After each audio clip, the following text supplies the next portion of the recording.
This is the perfect type of day to curl up with a good book. Best-selling author Chantel Guertin has a few titles to suggest in our first well-read segment of 2022.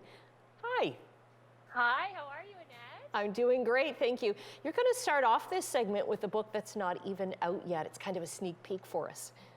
Yes, and it is called Finley Donovan Knocks 'Em Dead. And why I wanted to talk about it this month is because it fits in with my whodunit theme. But it's a sequel. So I talked about this last year. Finley Donovan is Killing It is the first book, and it is a mom of two who writes novels. She's not very successful, and she gets mistaken for a hit woman. So she writes mysteries. Someone believes that she's actually a hit woman, and she thinks like, okay, am I going to go down this path because she needs the money? She knows exactly how to get rid of a dead body.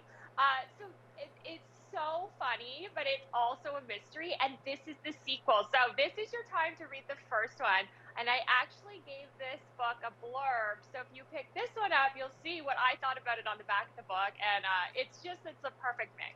And it's available February 1st, I understand? February 1st, yes. So you can put it on hold at the library now. All right. I already have this next book, The Maid, on hold at Hamilton Library. So this is quite an interesting story. This is a debut novel from, Nita Prose, who is actually a bit of a pseudonym for a Canadian editor who has turned so many other authors' books into bestsellers. So she knows what it takes to make a really good story.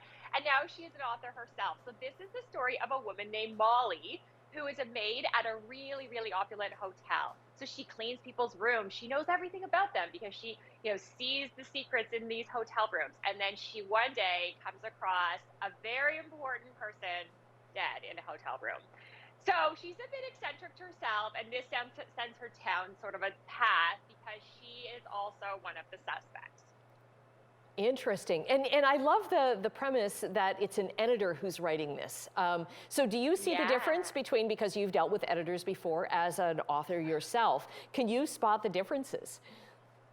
I mean, this book is flawless. I think the thing is she's such a good editor that I think she knows how to take an okay book and really do the things a book needs to make it such a good page turner. So I think maybe she just applied that and was like, I can do this, and she really did it. And I mean, this book has been splashed everywhere. It's a Good Morning America pick. It was announced, and there's a massive poster for it in Times Square now.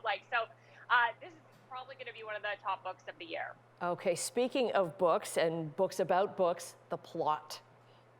Yes. Okay, so I got this book for Christmas, and this was one of the biggest books. It made a ton of lists for the best book of 2021. So the story here is that there's this author who's not very successful, but now he teaches writing, an MFA course.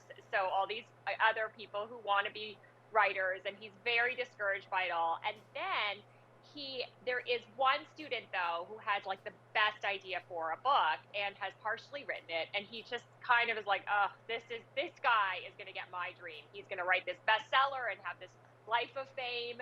And a couple of years go by, and he's waiting for this book to come out and to realize that this guy did it, and it never happened. So then he looks into it. The author died with an unfinished manuscript. So you can suspect what happened to this teacher who wanted to have the best-selling book. So he sort of borrows the story, thinking, well, I'll just tell him it myself. But somebody finds out that this was not his story to tell. Dun, dun, dun. Okay, and we're going to wrap up with 8 Perfect Murders. Okay, so this one is the story of a mystery lover and bookseller who years ago came up with this list of fiction's best 8 unsolved mysteries, but they're fictional. So years pass, he now owns his own mystery bookstore, and the FBI come calling because these series of unsolved murders sound suspiciously close to the list that he came up with. So this is really funny, and also it says novel on the front, but when you open it up, it says a memoir. So he's written it in a way that you believe that this is a true story that the main character is retelling, if that makes sense. It does. Really, really well done. Yeah. It does. Okay.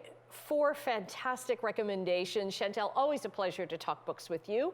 We'll get all your socials and everything and your blog up at chch.com. Thanks, Annette.